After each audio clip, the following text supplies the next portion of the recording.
this song might not even be right for this wedding, but just bear with me for a little bit. Okay. And let's just do one more. Let's do some venue details. Okay. So this, okay, I like the wider shot there. And you guys see how crooked that is? That's something that I fix later. I think something might be wrong with our Ronin. I see a lot of crooked stuff from our Ronin. And oh, I like that wide shot. That's actually at the reception, so I don't want to use that yet. And maybe, yeah, our stuff is super crooked. Okay. And just bam, bam, bam, some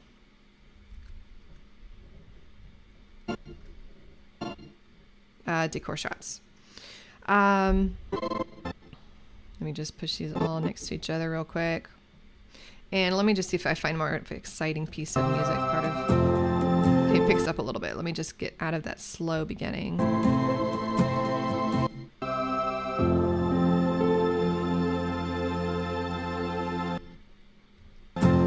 Okay, so let's just put this forward here, just to make this a little bit easier to watch.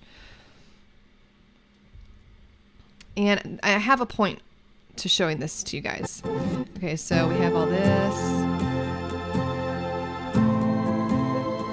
Let's make it a little bit shorter, just to make it a little more bearable.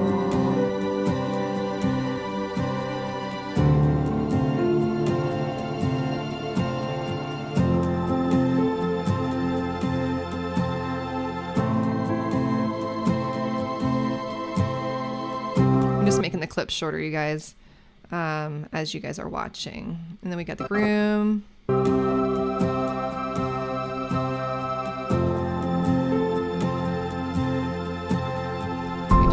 It's gonna bother me if I don't get his arm in the jacket. There we go.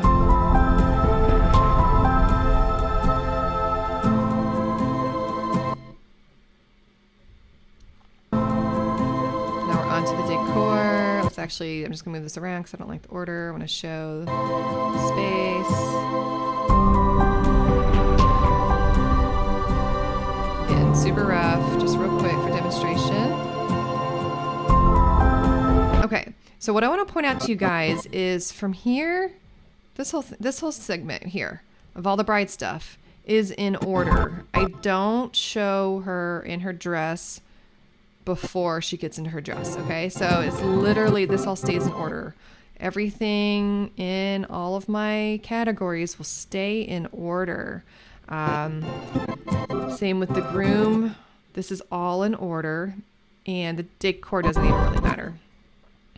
So let me just show you how I throw some stuff in there so that first it's engaging to the viewer, and as well as it breaks up any sort of teleporting moment, where a lot of times what people do with teleporting, it's funny, that's just what I call it. I call it teleporting. You'll see the dress hanging in the window, and the very next shot, the dress is on the bride, or it's getting zipped up on the bride. And I'm like, how did the dress go from on the wall to on the bride? You know, so let's just put a shot in the middle where it gives, you know, the viewer, it's a believable moment where, hey, we stepped away for a second and now we're back, and now the bride is in the dress.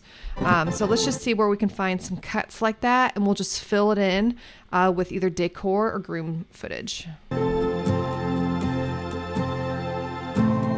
So all that sequences well together. Now she's suddenly getting into her dress.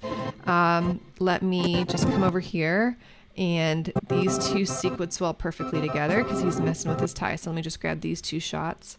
And something else I want to note, I didn't put it over far enough. Something else I want to note is pay attention when you're filming. You want to film for sequences. So here I got her opening it from the back, you know, from this shot, and I also got the front of her, and that sequences well together. Also, I mean, you can see the other shots that I got.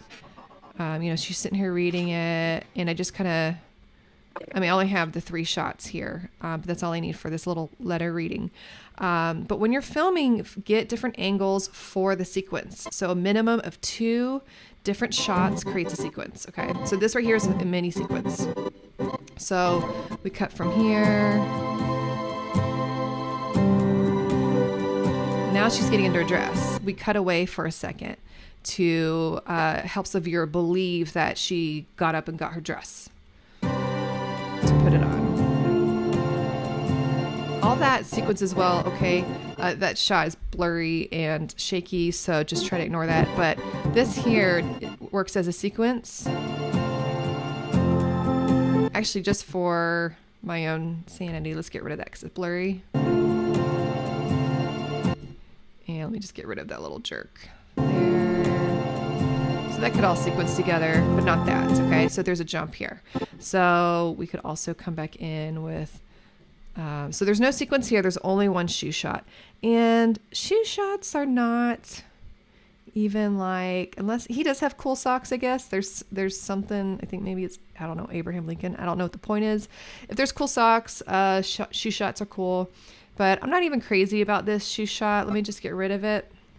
And so here's a jump for him. He's putting his vest on and suddenly he has his jacket on. So let's put that between these two so that there's a believable gap. We can make that a little bit longer. But what I don't like is having only one clip and then cutting back to the bride. So let's grab some decor stuff over here, and any of this will sequence together fine. We can start with the wide shot to kind of show where we are, and zoom in a little bit, and we zoom in a little bit to see some detail. So we bring all of these as a little sequence after this shot.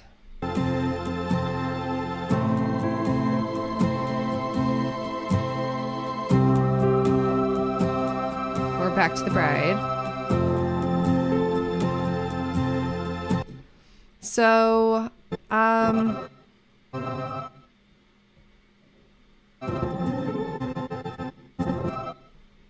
feel like this actually works because the sister's putting on the shoes and she could technically be doing that while the mom, I don't know. This is kind of a jump, but it doesn't really feel like it when you're watching it. So I think that's going to be okay. But there's a jump. I feel like from there to there doesn't really work. So we can cut back to the groom finishing getting ready. Let's just go ahead and get it over his shoulders. I don't like the struggle. There's always a struggle when guys get their jackets on. We don't want to show the struggle. So we can show a little bit of him. Now she's getting her earrings on. And so that's kind of a jump cut here. And then so we can just put these two in the middle.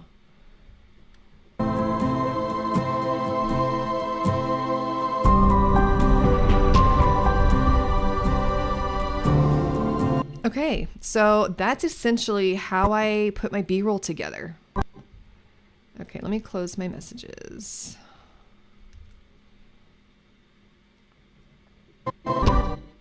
So that's essentially how I put my B-roll together.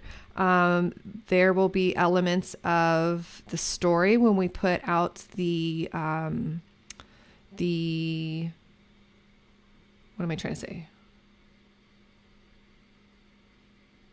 We're going to put story together with the sound bites. We're going to take stuff from ceremony audio, toast audio, rehearsal dinner toast audio, letter readings. Okay, those are going to be jam-packed into this film. But the overlaying B-roll shots is going to go through a very similar process as what I just showed you.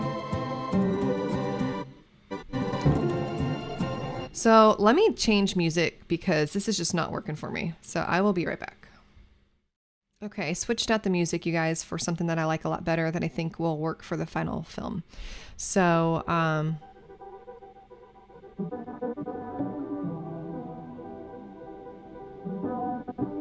think that'll be pretty.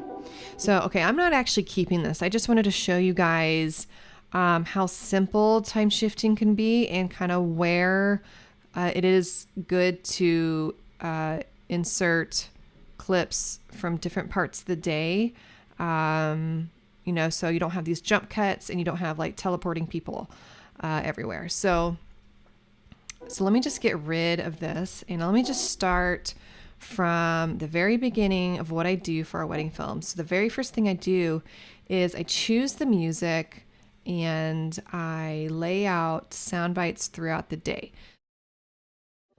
So what I do first is I lay out, I kind of start like just how I am right now.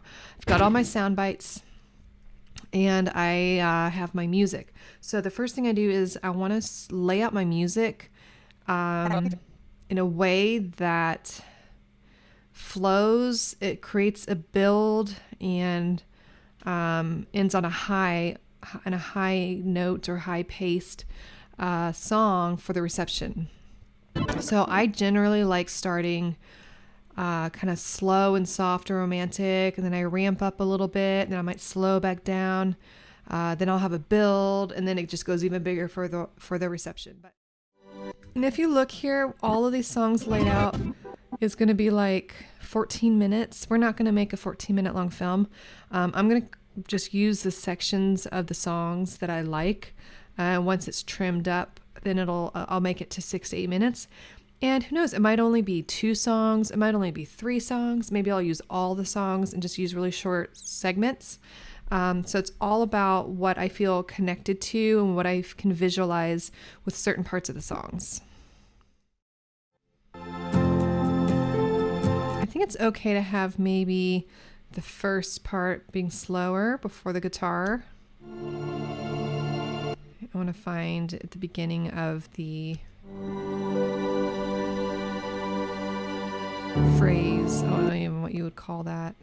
I minored in music, so I should know the name of that, but I don't. Okay, that sounds like a beginning right there. That's what I'm looking for.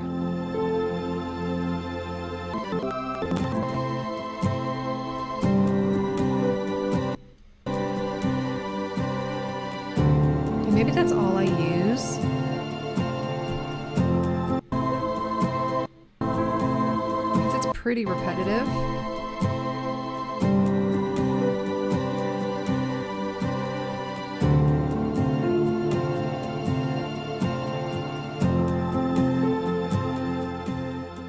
Okay, I'm just going to kind of, so my thought is I have rehearsal dinner footage that I need to put in.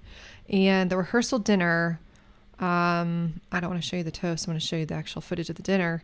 It's outside.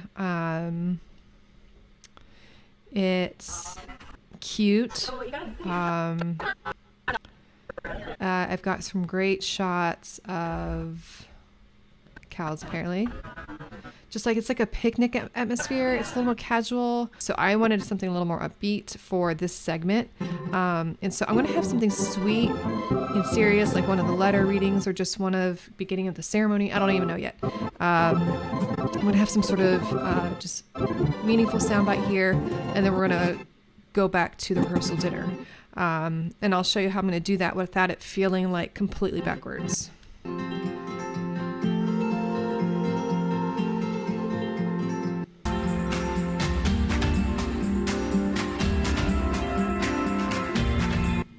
Okay, so anytime the song dips, anytime it's low or soft, like before it picks up, like anytime it kind of drops, like it's a verse and not a chorus kind of thing, that's usually a great spot for a soundbite, for toasts or whatever it might be.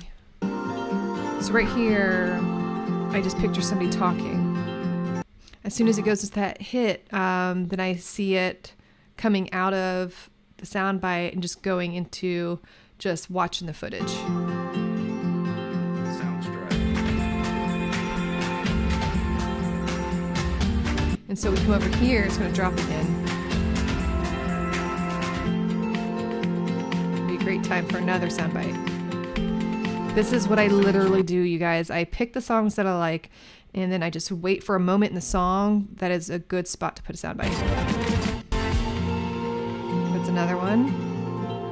And since this song is 3 minutes long or so, I'm probably just going to cut it and scoot it over.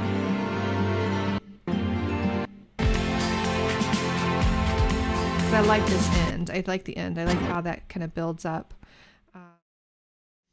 Okay, and you guys definitely, like I'm kind of already doing more like finalizing steps. You know, when I'm still, I should be in the discovery period of my music still. But I'm pretty set. I'm pretty sure I'm going to want this song. But let me just kind of lay things out. So we start off slow. Picks up. What do we have next?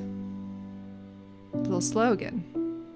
And I think that's great for all the custom vowels that we have. We have these letters. We have really sweet first looks. So what I'm looking for at this point in the film, once we're about 3 songs in, depending on how long you stay on a film or stay on a song, I'm thinking about, okay, we're probably in the film, we're probably at the ceremony, and there's going to be a point when the bride walks down the aisle. And I want the point where the bride is revealed, whether she's coming out of a door, she's going down the aisle, whatever it is. I want that to be a big moment in the film. So I want that to be built up and have like a big musical moment when that happens. And so it's okay that this starts slow, but I want to make sure this song has a build. Right.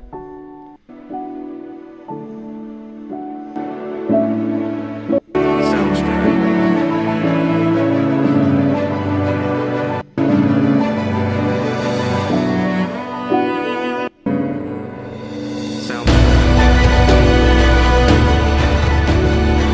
So that is definitely the perfect type of hit for a big moment.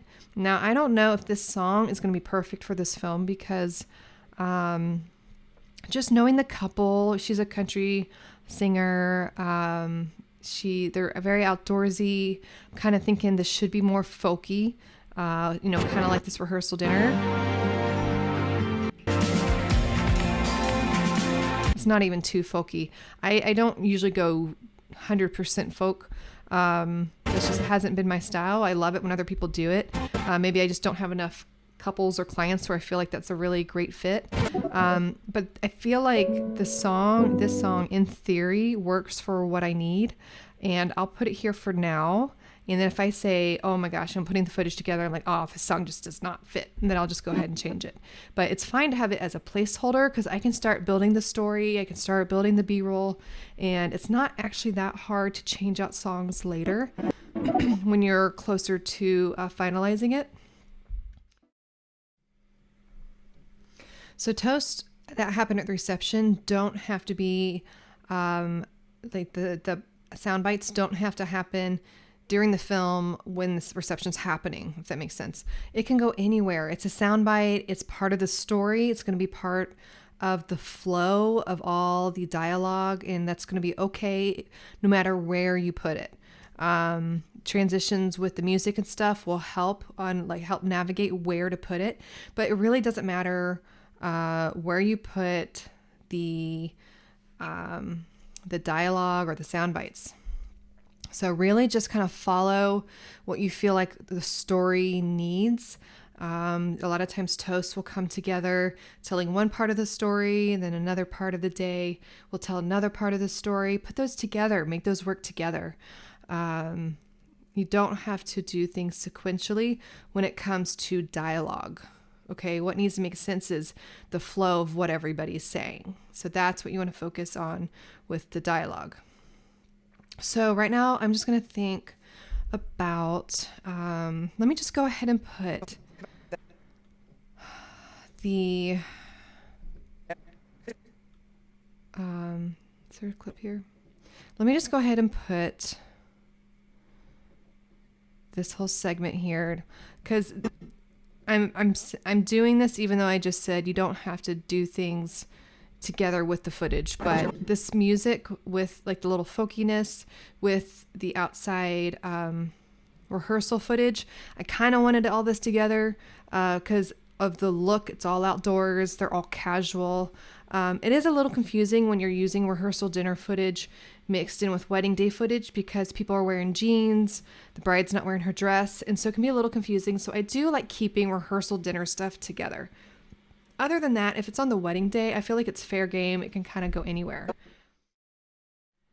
I'm thinking right now about the very beginning. How do I want it to start? Do I want it to start with a vow? Who would have thought a loud, southern-born girl who doesn't stop talking would fall in love with a sometimes mute New Yorker? You, my love, have completely changed my life. From the day I mean, honestly, what she's saying here, I feel like is a great setup to the whole wedding film. She gave just a brief recap. It was cute and funny. I saw you eating wings to now standing in front of me on our... Maybe not that part at the beginning. We also have the letter here. Let's see what we have here. Yeah, I'll be able to read it. To me for a long time that this is where we would end up. True. When you're looking for the very first thing that opens your film, you want something that'll hook the audience. You want it to be really engaging, really beautiful. Some of your best out of the whole day should be at the beginning. That'll really engage the viewer. They see the quality immediately of the film, and it gets them engaged, wants them to watch more. If you start out with, we are gathered here today to see such and such get married, people might probably most likely click off of it. Unless it's really beautiful, they'll keep watching because it's really beautiful. But unless it's unique to the couple, people are probably going to be less engaged because it sounds so generic. All right, so this is also really unique here. This would be really cool too. Dear Heavenly Father, I thank you for this day. I thank you for Tom. I thank you that you thought of me when you made him, and you thought of him, and you thought of me when you made him, and you thought of him as you made me. Okay, it's really Thank you for sweet. this day. Thank you for each other. Thank you for the path that you created for us to bring. I think it's really beautiful, really sweet. So we don't need to start with the dad first look, and we don't need to start with grandpa and brother first look either. So I think that Val's were great. I didn't even listen to his yet, but I think I love what she says. So let's just go ahead and put that up at the beginning. You have to be careful with dialogue. I do think a lot of what people say can be distracting. Maybe how they say it can be distracting. It kind of takes you out of the moment. And you don't want anything to be distracting from the film. You don't want the viewer to be distracted. You don't want them thinking about something else, or kind of thinking like, oh, that was kind of weird, or that was kind of awkward. You want to take all of those, anything awkward, anything distracting needs to be eliminated from your film. Tom. And let me just go ahead and put a compressor on this. It boosts low levels and controls high levels. It kind of tries to even out the levels in audio. So we put a compressor on everything. Tom. Who would have thought a loud, southern-born girl who doesn't stop talking would fall in love with a sometimes mute New Yorker? You, my love, have completely changed my life. From the day I saw you eating wings to now standing in front of me on our wedding day. Okay, so you guys know what I think? The music does not fit at all with her spunk, with what she's saying, with her excitement. It does not fit. Honestly, I feel like the only thing that we have here that matches that song might be the prayers.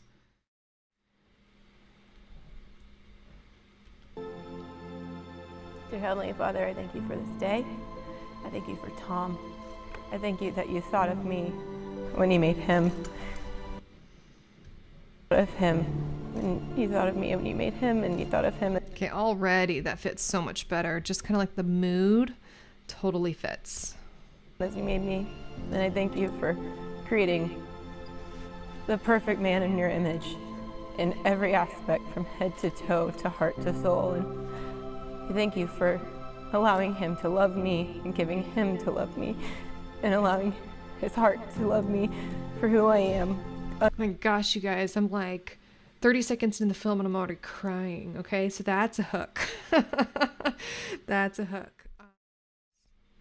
So I can cut to these, and I also plan on putting some establishing shots, anything to kind of paint the picture of where they're at and what's going on and what this is all about. So, which is obviously a wedding day. So I will get to the B-roll later.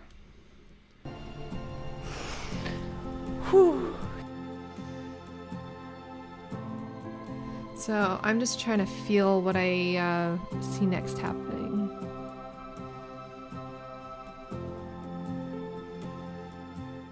Okay, so let me just go ahead. You know what? This little intro is just 30 seconds long. And let me fade this out sooner. And we'll bring this guy in.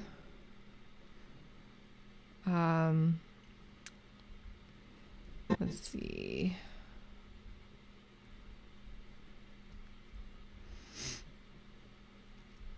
We want there to be a little bit of an overlap. When I have a song transition, I still want there to be some dialogue.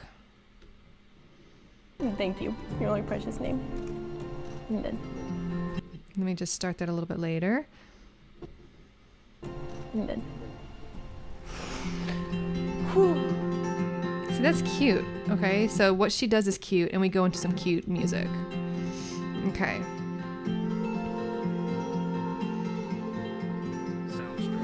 Just gonna kind of feel out where the toast should be. I think most of us here know enough about Braley that if... Okay, so... I think it should start where the voices start. Or right after. Here we go. I here know enough about Braley that if somebody was to ask you, what do you think about, like, what do you think of when you think of Braley? You would say, she's crazy, she's silly, she's so much fun, she's that crazy person in the room. But keep in mind, while you're listening to this, or I should say, while I'm listening to what she's saying, I see B-roll of Braley. Like, we need to be seeing Braley acting silly and acting goofy or just fun footage while we're listening to this toast. Well, good evening and welcome to the wedding of Tom Howard and Braley Linderman. Tonight, into this sacred union, Tom and Braley now come to be joined. Let's bow our heads and pray. We don't have to have the prayer part in there. So I think that fits really well. I like, as scripted and traditional as it is, I do like having that in there. That's a preference. You don't have to have it in there. This film would honestly be fine without it. But for now, I just kind of want to keep it in there. Who would have thought a loud, southern-born girl who doesn't stop talking would fall in love with a sometimes mute New Yorker? You, my love, have completely changed my life. From the day I saw you eating wings to now standing in front of me on our wedding day. I have 1,000,001 promises I could give you, but I'll narrow it down, and I did. Now we also have like letters, okay? It's like, all right, did I blow past too far? Like we're at the ceremony, we're at the vows. Let me go over to the letters. I'll always support you, respect you, and be thankful that you are mine. If these first 5+ years are any kind of a sign, I know we are going to have an amazing life together. Yeah, I think that's really great. And I trimmed those way down. So, and I don't know if I really want these back to back. This is something I'm just going to leave here because when I start laying out the B-roll, I'll have more of an idea of where I want it and where it would fit well. So I can't forget about the first looks too. I don't think I pulled those over. Oh, okay, here we go. I'll just place these in here and see if they fit. Okay, like after I start placing B-roll, I'll just see what I can do. If it doesn't fit, it doesn't fit. Coming from a producer standpoint again. Just slide this down a little bit.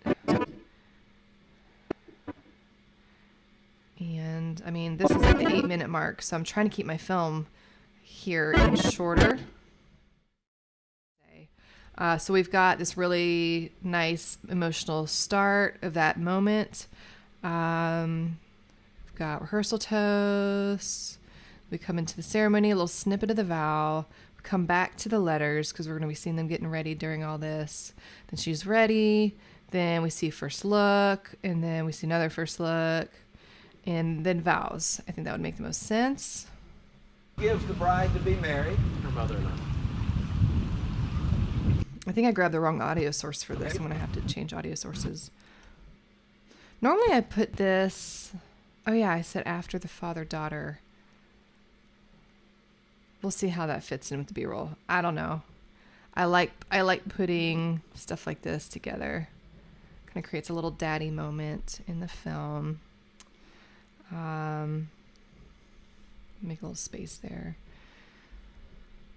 Now, for the vows, we got all this, and we got this much space. Thinking Grandpa's gonna have to go. I can still put in this as B-roll, but maybe I don't need like the whole moment. I'm gonna cut it. I'm just gonna put in B-roll of her giving her grandpa a good old hug and her brother. So I'll try to include that in B-roll. I just want to give as much attention to these vows as possible. Okay, so I'm just going to kind of piece together what I feel like I want to be seeing, as well as what makes sense for like cutaways and stuff. So from here to here, this whole thing is sequential. Yes, I put in some drone shots to kind of paint the picture of where we are, but the sequencing is sequential. He's walking up to her and comes and holds her hand, okay? Same thing here. Even though it's a different time of day, this part is sequential. We bring the viewer in, and now she's on her bed. Wedding films, or the way we edit this time shifting thing, is a bunch of groups of sequences that are in order, that are interweaved with other sequences that are also in order. Okay, does that make sense? I tried showing you guys the demonstration of just putting some clips at the very beginning, putting them together to show time shifting, but this is when it really starts layering on top of each other, and I think this is where some people get confused and it seems random, but as you can see here, it's not random. I took you on a visual story. It's not scrubbing for some reason. I took you guys on a visual story here and also another visual story here. And so that's what we're going to be doing through the whole film. So I'm just going to lay this down, and I'm just going to put it way over here and then group it together and then just bring all this over here. So this won't affect anything below it, and I'll just start trimming away at the B-roll. What I'm going to do now, so since this is a from beginning to end essentially sequence, I can create another beginning to end sequence with bride prep or groom prep and weave it in here. Let me make sure that's 60. I think I shot everything in 60 with the bride prep. I always shoot bride prep in 60 because there's so many chaotic moments that you might miss. Like you might have a really beautiful shot that only lasts half a second. And I ran into that too many times. And so I just started shooting everything with the bride prep in slow motion. I think most of us here know. What do you think about, like, what do you think of when you think of Braley? You would say, she's crazy, she's silly, she's so much fun, she's that crazy person in the room. But there's things that you get to learn about Braley when... And it makes sense, you know, she's talking about Braley. I kind of want to see Braley, you know? You get to learn about Braley when you walk side by side with her in life. And her big old heart, man, she loves with everything. And when she found Tom, I remember the first time she's... Okay, so already I feel like it's working. I don't know if you guys see it as well. And her big old heart, man, she... We just grab these three together as a sequence. And when she found Tom, I remember the first time she said she met Hot Tom. I remember the first time she said, Beautiful. That's the beautiful shot. So these are pretty similar, and I choose this one over this one. found Tom. I remember the first time she said, See, she grabbed and missed. So let me get that where she. I remember the first time she said she met Hot Tom. Okay, we haven't. Okay, we did see the toaster. Okay, I didn't close that gap. That's good. But it would be kind of cool when she's talking about Hot Tom. That's his nickname. To see the bride and groom reaction for the toast. We haven't seen them yet. She said she met Hot Tom. I know Braylee. Okay, no reaction? Really? She's one of a kind, and she needed one of a kind. Seriously? I thought they would laugh. Oh man, I could make them laugh. I can find a shot where they laugh. I mean, that would be cute right there. Okay. So the audio was like attached to this clip. So I'm just moving it out of the way. And She met Hot Tom. where's that cute little moment? There's a laugh. There it is. You guys, we can create whatever we want, right? We're editors. She met Hot Tom. I know. First time she said she met Hot Tom. I know Braylee. Hey, that looked natural, right? I like that. I know Braylee. She's one of a kind, and she needed one of a kind. So let's go back to prep because I just feel like every time she talks about Braylee, I just want to see Braylee getting ready. Oh, Braylee. She's one of a kind. She's one of a kind, and she needed one of a kind.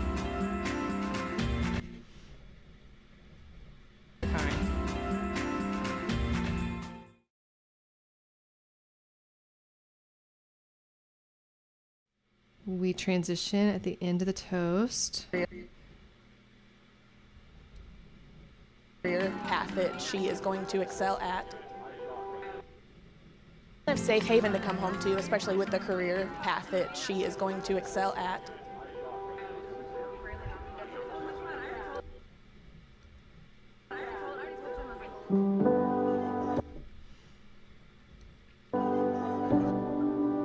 Okay, so it's a serious note here, serious song, and we're gonna get more romantic.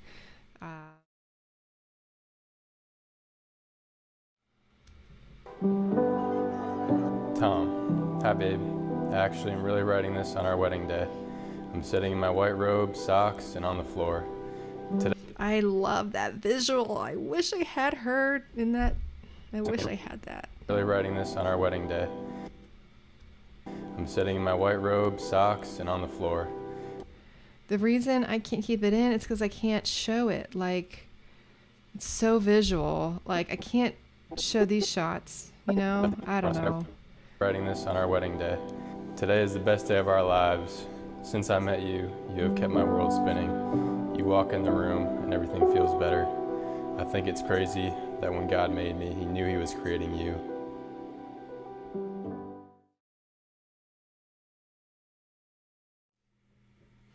Okay, I've collected the B-roll footage for the ceremony processional, which is, I think, everything that I needed. But I had some time to step away, which is so, so important when you feel stumped creatively. And I realized what I needed to do to help me elongate my footage. I decided I needed to go ahead and start showing shots of them together. Today is the best day of our lives. Since I met you, you have kept my world spinning. You walk in the room and everything feels better. So that's nice. You walk in the room, everything feels better. Now we're still doing prep stuff here. So let me scoot this down. Feels better and everything feels better.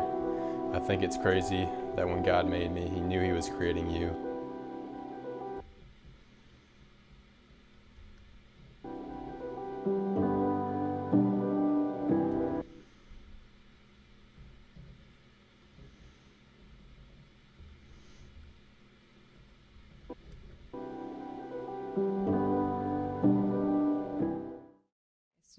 we have this that we could cut to. People arriving and pre-ceremony footage.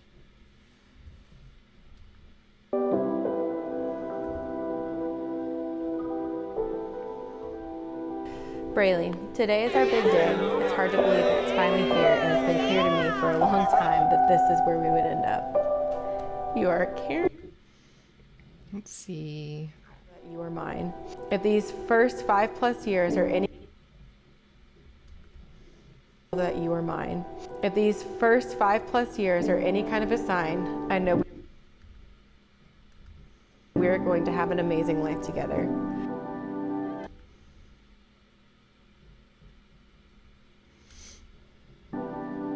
So I just think this shot is so pretty, and I don't even really need to see her reading. If you look at the letter, I feel like there's scribbles on it too. I feel like that's a little distracting, and so let's just go straight for the beauty shot, which is this, her just reading it to herself. I think it's totally great.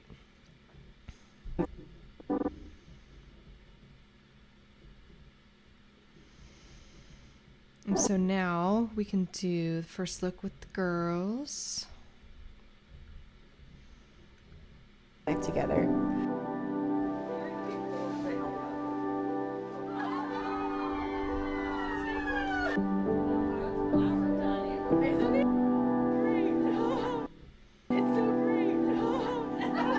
Who gives the bride to be married?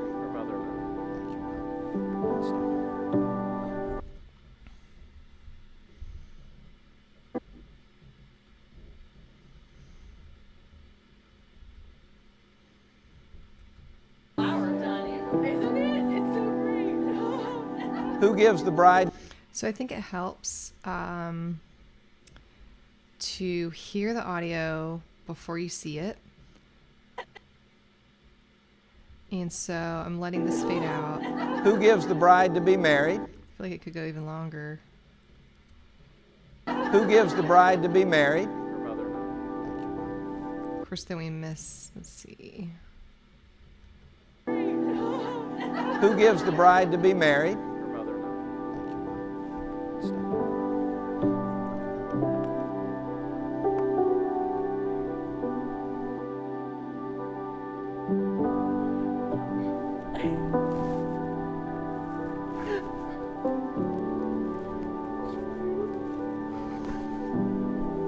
So this is a continuation of bride prep, okay? So we went from bride prep to the bridesmaid saw to now the dad's first look. So this isn't like a completely random piece. I feel like it flows well having seen this. Into this next segment here.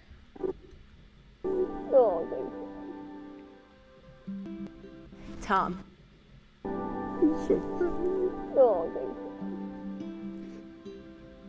Tom. Who would have thought a loud, southern-born girl who doesn't stop talking in love with a sometimes mute New Yorker? So this just takes us away for a second as a viewer.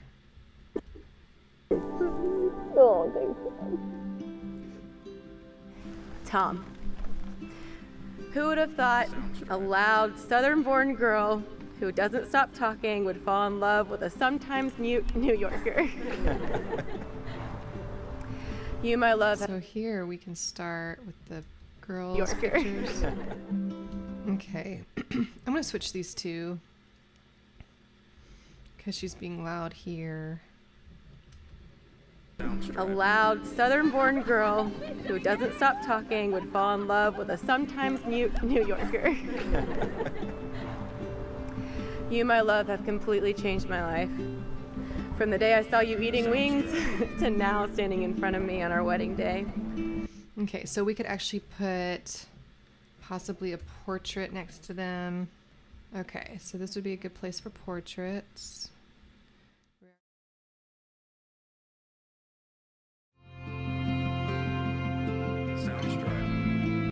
Okay, so what I feel like could happen here is the processional starts. And we'll mix in the rest of these portraits and reception shots. Let me just go ahead and just stick this in here. And I believe this is processional.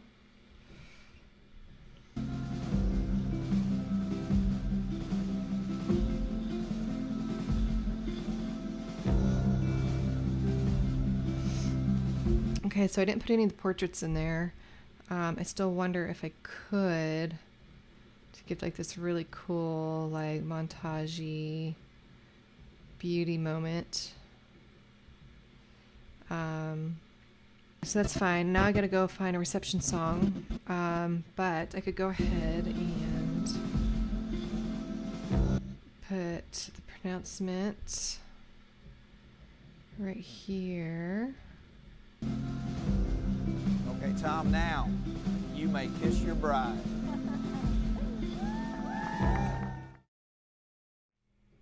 Okay, so since I wanted to incorporate some beautiful bride shots in the film, I haven't actually put them in yet. I went ahead and just grabbed the shots that I want to make sure that are in the film.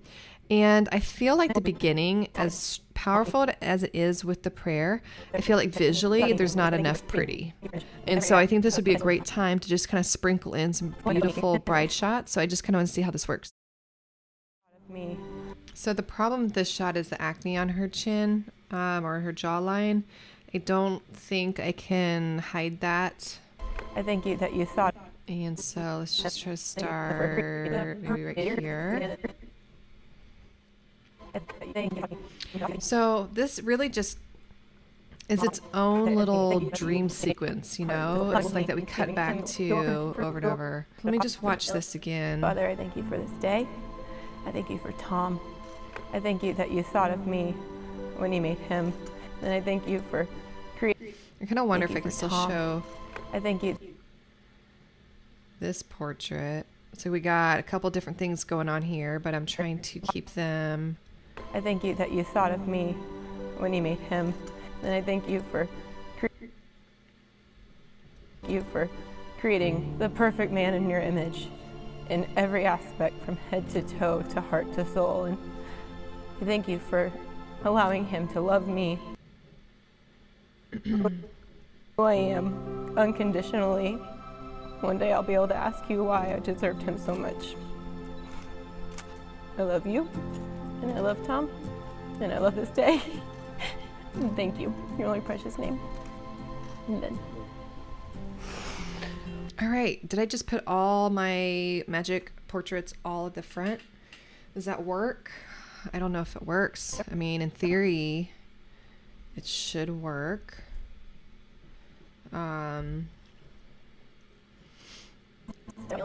There's still a little bit of a story sequence, and it's just a little bit of a montage at the beginning of I'm trying to parallel kind of things that she's saying. If she's talking about herself or him, I'm trying to show that. Allowing him to love me and giving him to love me for who I am, unconditionally. I'm still trying to show him walking up, I love you, and I love Tom, and I love doing their little prayer corner thing. I think that works, you guys. And I'm sorry, I've changed the beginning like 5 times. If I have, like, I just knew I wanted the beginning to be really special, and I just wanted to keep reworking it until it felt right. So I'm going to leave it alone for now. I say for now, hopefully it stays the same. And once I start finalizing it and color grading it, I mean, that's a big part. A lot of it feels disjointed because it's not color graded, but once it all matches, it might just be just like this really beautiful, hopefully it's just really beautiful, cohesive segment of the film. Okay, so I got a song from Song Freedom that could work for the dancing segment. But so what I look for, which I've mentioned before, is I look for the dips where you know, dialogue could go. And then, so what I'm going to do is I'm just going to go ahead and pull this over where the dialogue will fit right there. And as soon as dialogue ends, it ramps up. It's definitely an understatement. Okay. And that might not even be the right one because we've got another option over here. But we don't have, this would bring the film to 10 minutes. We want it to just be an 8-minute film. So I am gonna just pull this over. And it's not necessarily quiet beforehand. I mean, I can just bring it down, but the fact that there's a hit here makes that perfect for the end of a dialogue piece. And then if we continue, we'll be at 8 minutes and 30 seconds, but I hope to trim that down a little bit.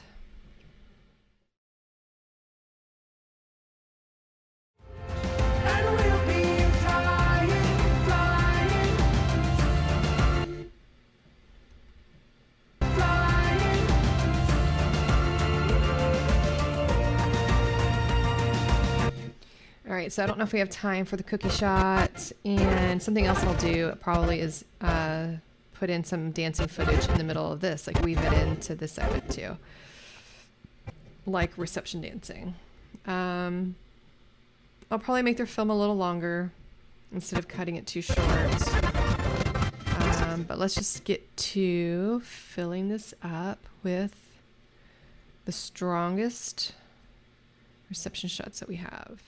So let me just start kind of plugging away. I'm just gonna kind of insert these. Now let me see real quick if I want dancing in here.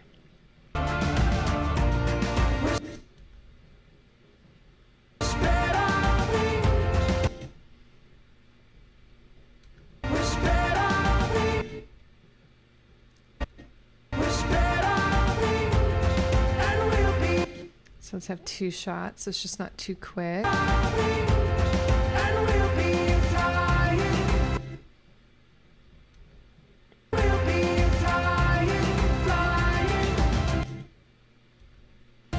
Actually, let's just take this out, but we got the feeding.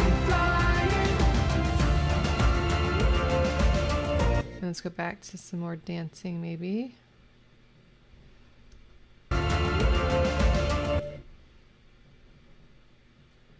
Or a band is fine too. All right, so I feel like this video I've just been forgetting to put things in. So I totally forgot to put in the bridal party pictures, which are just really cute. Don't want to leave it out. So I'm wondering, like in a spot that I feel like could have used some separating, which honestly was probably over here, because we jumped from straight from ceremony. So let's see what we could fit in here. Just maybe a walking shot.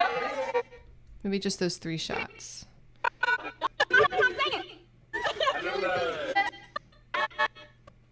Okay, it's just 3 shots that I left out. Actually, I might want a little bit of audio if I keep it real time. So let's see.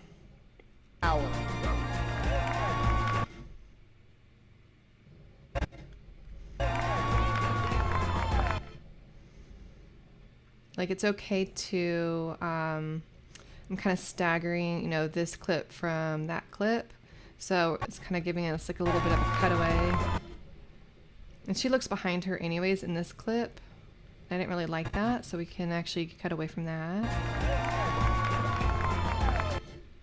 So let me condense these a little bit. We're gonna have an intro shot.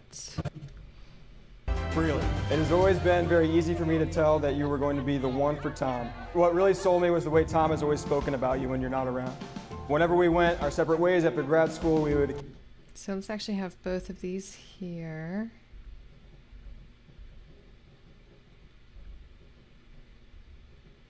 I can get them next to each other. When you're not around. Whenever we went... See if we can hear any cheering. Whenever we went our separate ways after grad school. I'm just going to go ahead and extend the natural audio. Went our separate ways after grad school, we would occasionally talk on the phone, and when I'd ask about you, the tone of his voice would change. Actually, I like going from there to the wide shot. That makes sense to me. But, okay, maybe this isn't the best shot because it's a little shaky. So We go from And that's how the here tone of to his voice would change. And that'll here, definitely do an impact on you. there. Oh, we got you 2 shots like and- that, so that's not good.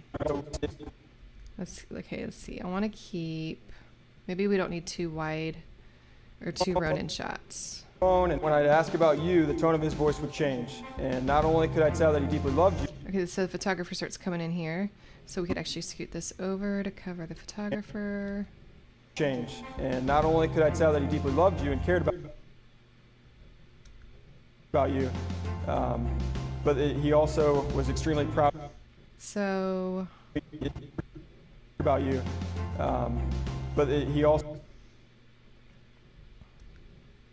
was extremely proud of you and the person you're becoming.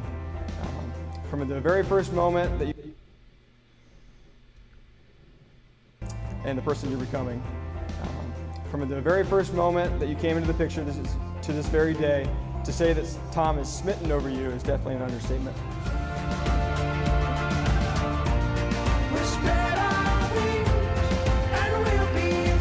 okay, I think all that works, all that little shifting and adjustment works way better than what I had before. I felt like I was missing something. I felt like normally I stagger footage more during that, and so now it makes me feel a little bit better. And then I'm going to add the title card. I've already made it. Let's see. And I love this day. Thank you. Your only precious name. And then. You can actually cut that out. And then.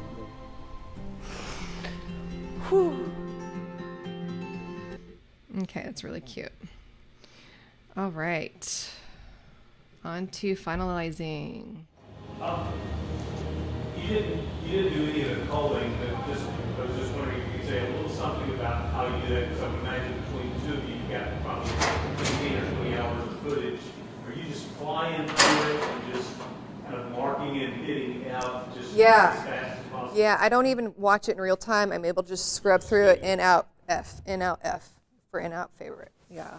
And then when do you actually start to assemble the rough cut in relation to when you actually did the wedding, filmed the wedding, and then how long will you work on editing at a stretch before you take a break?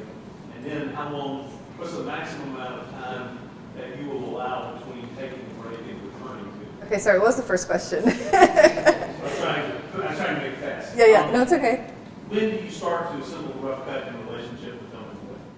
I mean, it just depends on the time of year, how many weddings we've filmed, and what the backlog is. So, ideally, maybe a month later. Yeah.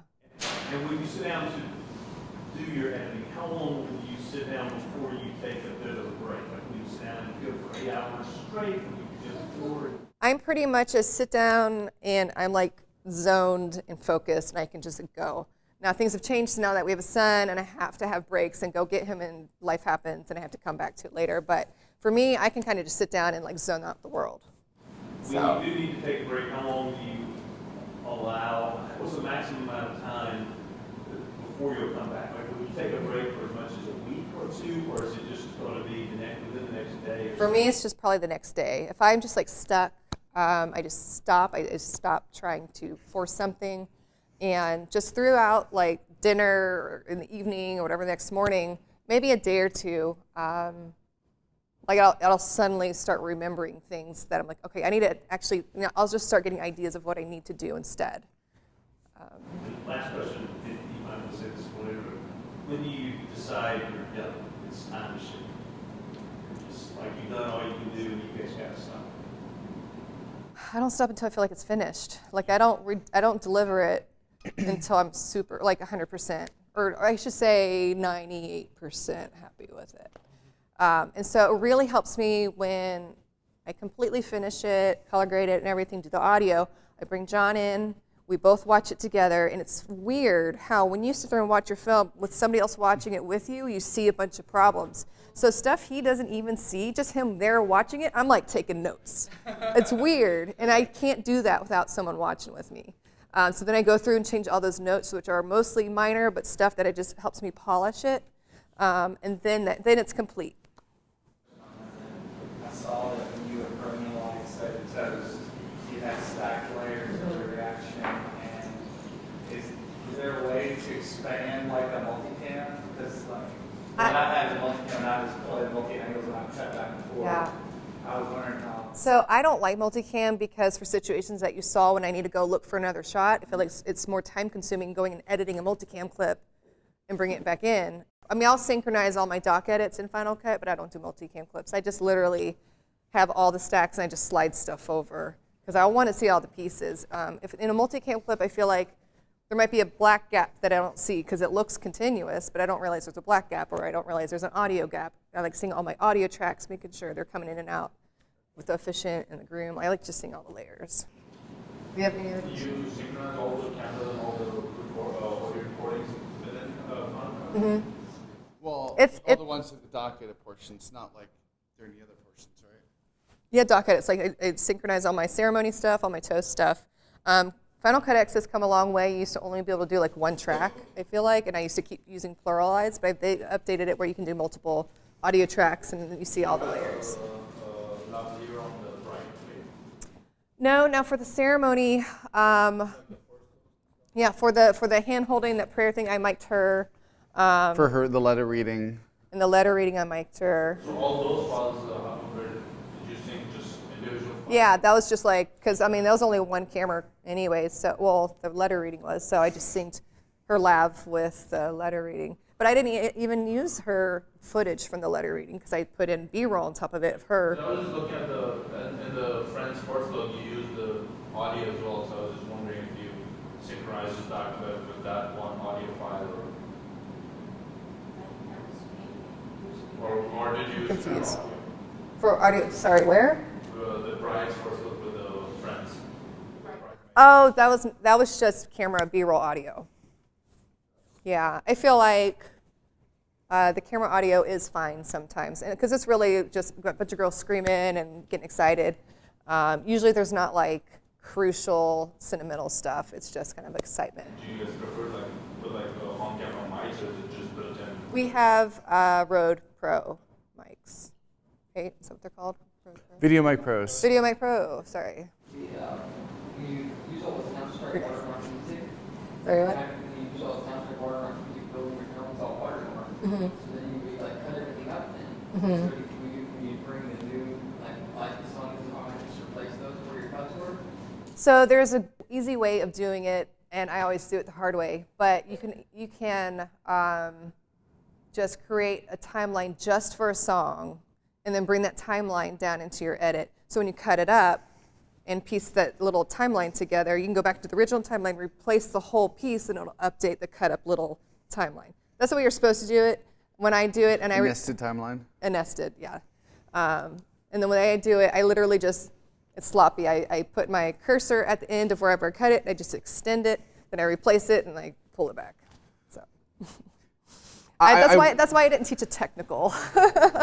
I'm not great with the guys, if you're part. looking for a technical how-to edit, I think Rob Adams released a technical how-to edit workshop, and he might know like the hows and the whys. In theory, I should be able to finish it in a day, but I don't think mentally I could do that because it's just a lot. Not for the ceremony. Not for the day. Or not for the day. We'll just Just for like a letter reading, we'll mic her real quick, then we'll take it off, and then if we have a first look, we'll mic him. Normally we don't mic the bride, because as soon as they face each other, it picks up because it's omnidirectional mic. So same with the vows. As long as they're facing each other, the vows should pick up. So I assume this always happened, and as I've grown with this industry, you basically slice and cut 3 or 4 songs and make your own sequence of songs. Mm-hmm. Whereas when I first began, or as I began, I was always under the assumption you had to make it fit to that song, but you don't do that. Yeah, I just use like the parts that I like. Yeah. Did you also go over how you sometimes loop or extend a song? Well, I didn't extend it. I mean, I shortened one, but I didn't really show how I did it. But Kaye will also extend a song by looping. Yeah, I mean, just repeat a certain segment. You just have to kind of shift it to find the right beat. But I don't. I think that's too hard. And I know, I think Soundstripe actually has a way now where you can search by key. But I feel like the way I shift with music, like you guys saw, I basically fade it out at the end of dialogue, and before the dialogue ends, I start a new song. And I feel like since the levels are low, someone's talking, it's like you almost don't even notice there's a new song. There are times where there's like a really drastic change. If it's really distracting, then I'll try to separate with another song or something. Yes. For Soundstripe, do you just key in like song search, inspirational build? Yeah, romantic, beautiful, uplifting. And that's what I love about Soundstripe, even though Song Freedom sponsored us. What I love about Soundstripe is that you can put in so many filters and it'll narrow it down to like 5 songs. It has building or there was one that there was a category that I never thought to search, and I realized it was a really good one, and I can't remember what it is I'm now, working with Song Freedom about helping them improve their search function. They have a lot of great music on there. Sometimes it's just a little harder to find. But, it's just like one of those things. Having multiple sources of music is essential for a filmmaker because eventually you're going to run out on one. And just having multiple sources of music, especially since both are relatively inexpensive, it's just a great tool to have for creating films. I mean, yeah, we have both. So, and I feel like Song Freedom is really good for like a reception song. They have a lot of good like rock and pop and stuff too. So, and then I go to Soundstripe for more of the slow romantic, acoustic, cinematic stuff. So. All right, so now we're going to go on to the next segment of this video and this edit, and that is composition, stabilization, reframing, all of these really important things that I feel like a lot of videographers don't know about or they just skip. It is kind of time consuming, but I think it makes a huge difference in the final product. It helps your films look more consistent and that your couples know that what they've seen on your website, that they'll get something very similar. So the only thing I added the titles and I swapped 2 shots, but other than that, I think you guys saw me lay all of this out. And so yeah, let me just get started with composition and reframing, and then we'll get into color correction and color grading. All right. So in Final Cut, for some reason, it does not come with its own adjustment layer. I had to find this online and install it. It was made for Final Cut X, but it's not. It's like I guess it's a plugin. I do not know why they do not have adjustment layers in here.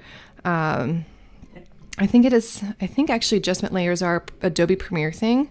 Maybe that's who invented adjustment layers. I don't really know. Maybe Final Cut's not allowed to put it in their native software, or it's put it in their software natively. So I don't know. Anyways, it's easy to go Google adjustment layer for Final Cut X. You quick install, but you Adobe people already have this. So anyways, I put an adjustment layer over the whole thing, and I'll stretch it out in a second. But what I add to the adjustment layer is, where am I? Let's see, for some reason I always have to search for it.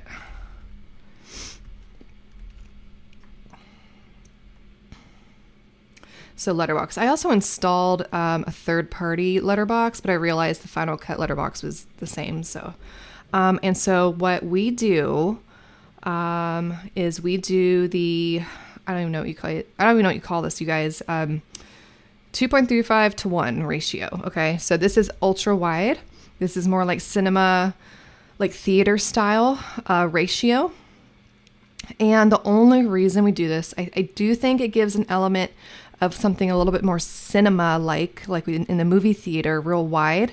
But the biggest reason I do this is so I can crop and zoom and reframe. And because, let me just show you a real quick example. I mean, where's like a really, I don't see it like a majorly crooked shot. Okay, so let's come over here to this drone shot because I also need to rotate this and reframe it.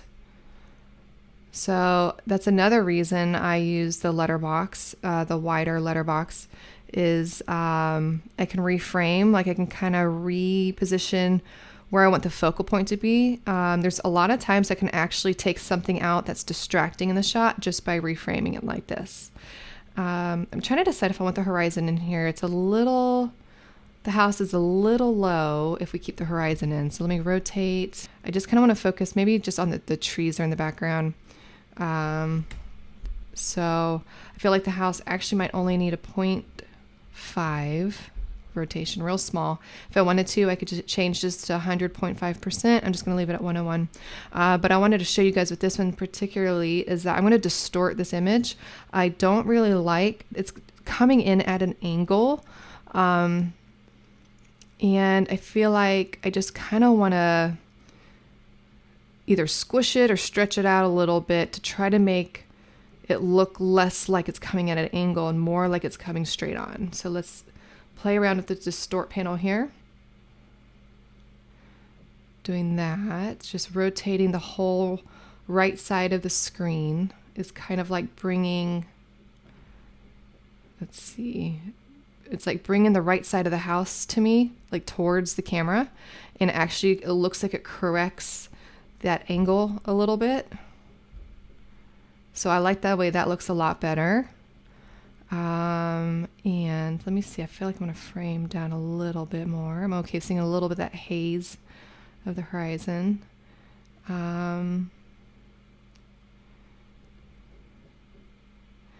It almost doesn't even need to be rotated. It's so minor, maybe negative 0.25. I'm just looking right here at this line right here. I'm wanting this to be, you know, I could pull up a grid if I want to, but I typically just do this by eye.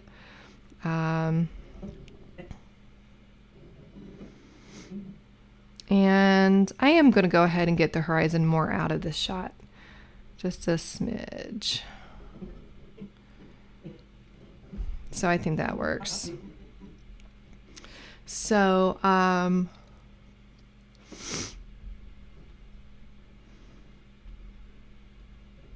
it's kind of everything we did. Oh, that's just the wide angle fix. Yeah, the distort, it was a pretty big change. Just something about that looks off angle, and then that just corrects it for me. Okay. So what else do I compose? So when I just go through every single shot, like here's a drone shot, I'm just going to reframe this to have this, I want as much of the bottom in here as possible. So there it is right there.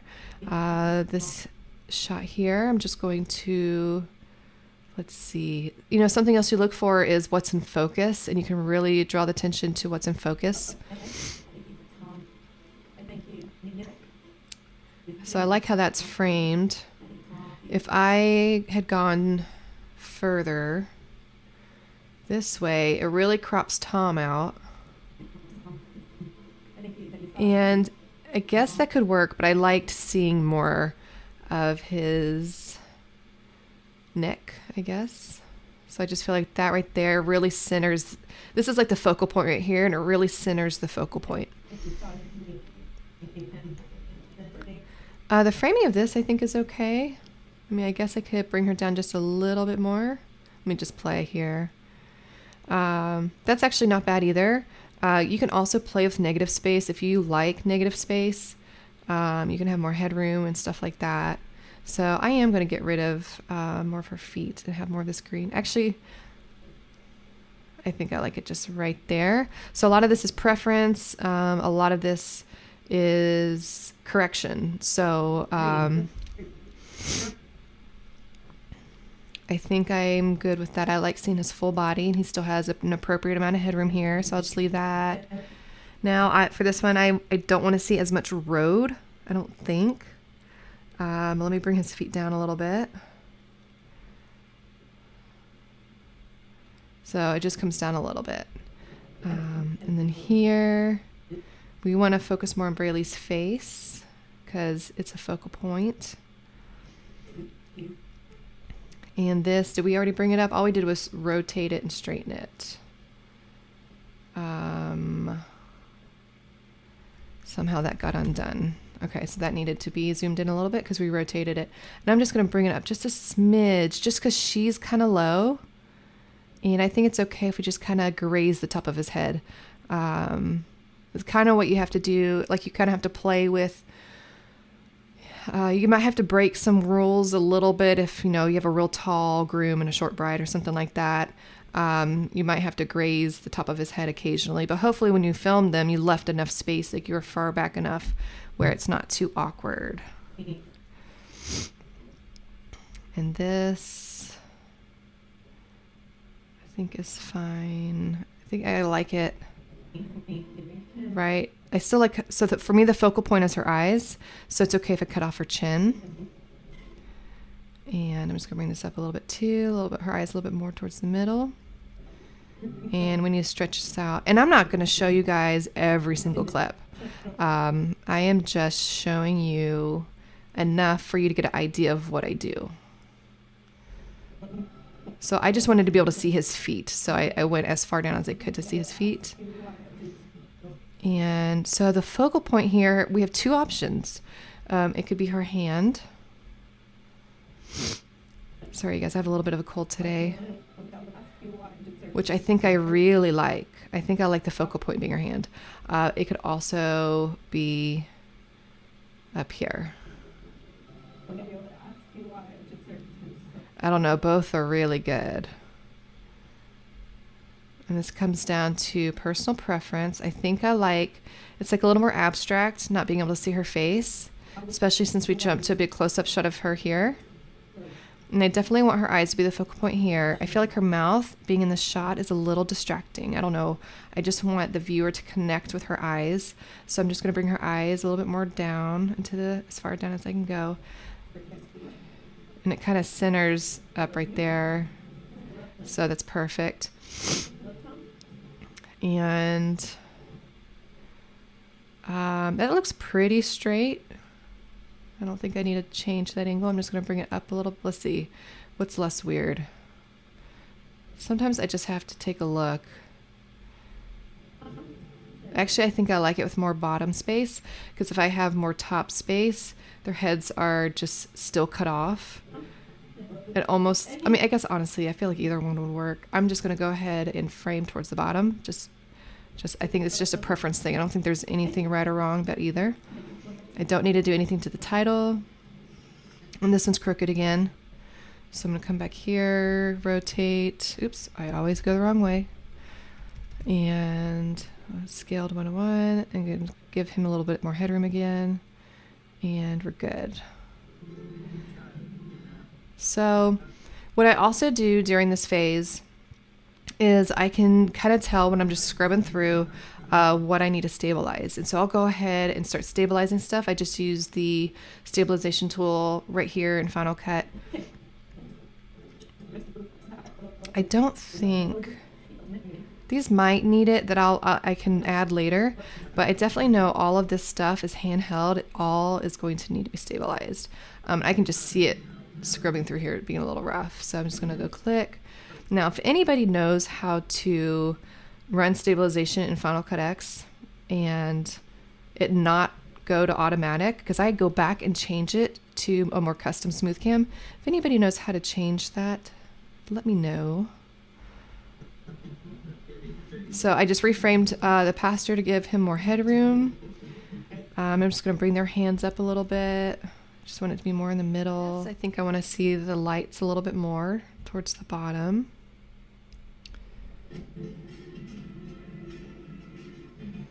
And a lot of times I actually feel like with the Ronin, I also need to do the wide angle fix.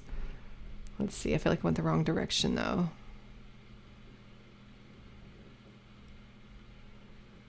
Huh. Okay, maybe not that. Because normally that's when you're close up on something. With a wide angle, I'm far. I just want to make this tree straight. So this tree is straight in real life, I think. So I'm just going top left, it's just here, and pull that tree up, up, up, up, up, up. There we go. Now we have a straight tree. It's still a little crooked, but it's not nearly like it was falling over before. And I'm going to make this house a little straighter. So top right, I'm going to pull those.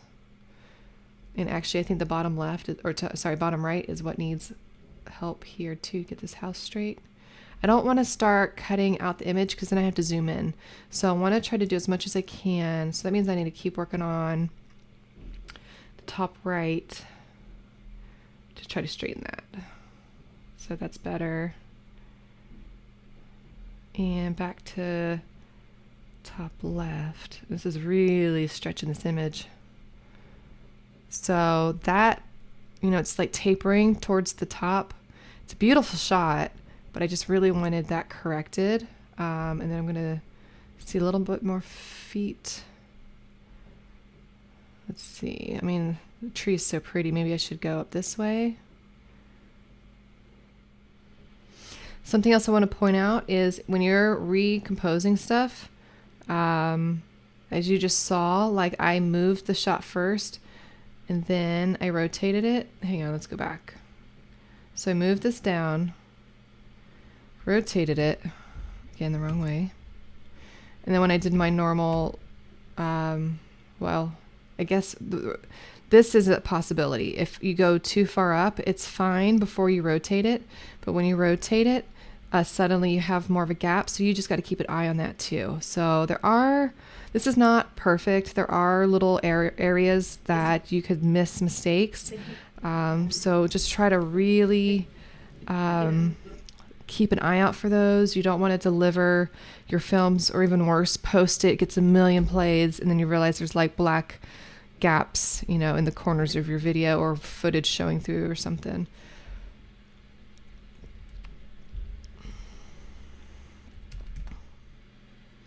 So this one is an example of, it didn't need to be rotated. I tried rotating it and it didn't fix my lines. The lines here were tapering in and the lines here are tapering in this way. So there's like kind of a cone coming down. Oh, it just got done stabilizing. And so instead I distorted it. So I brought out the bottom left. So let me just redo this again. So I'm just going to bring out the bottom left, make those lines straight over here. But then we got this line still, but so I'm going to just pull out the bottom right and make that line straight. So we get rid of that coning. And it's so minor, but when you're fixing these little anomalies, I think it makes a difference over the quality of your films versus what other people are doing or not doing. So this is another good example. There's really nothing wrong with this shot, but just by cropping the floor out, I think it gives a much less distractions in the shot. I don't know if that makes sense. Let me just show you guys. So if I crop out the floor, that is a much cleaner looking shot. Let me show you guys again. And I might have to do with two because there's a little plug here. But anytime you can just get a good clean shot, like you don't usually want the floor in your shots or the ceilings. So if you can just crop those out so you can just really focus on what the focal point is, that'll strengthen the quality of your shots. So any questions? You guys think I'm crazy? Because I feel like I'm watching it and I think I'm crazy, but. I mean, the attention to detail is why, you know, one of the reasons you can justify, you know, why you're on top of your game, because you're doing those little details, maybe other people aren't. Yes? Can you say the overlay for the aspect ratio or adjusting the aspect ratio of footage? So I didn't change that. Oh yeah, I just had an adjustment layer and then I added a filter, I don't remember what it's called, but it's a widescreen, like a letterbox to the adjustment layer, and I just laid it over the whole thing. And I did it for the 2.35:1 ratio, which is like a cinema. So it gives me room to recompose. Yeah. The Alex Goldie wide angle text, is that something you use for? It's free. Mm-hmm. You use that on 35 shots? I really need it for the drone. That's really what I got it for. And sometimes I'll be up too close on 16 to like a detail, and I'll see like a little bit bowing. It's only when you're close up on a wide, so I'll apply it to those two. What's that called? Alex Goldie. If you just type in, Yeah, it's made for drones and. No, it's not the adjustment layer, but you can just type in adjustment layer for Final Cut X, and it's like whatever the first thing was, as long as it's free. Yeah.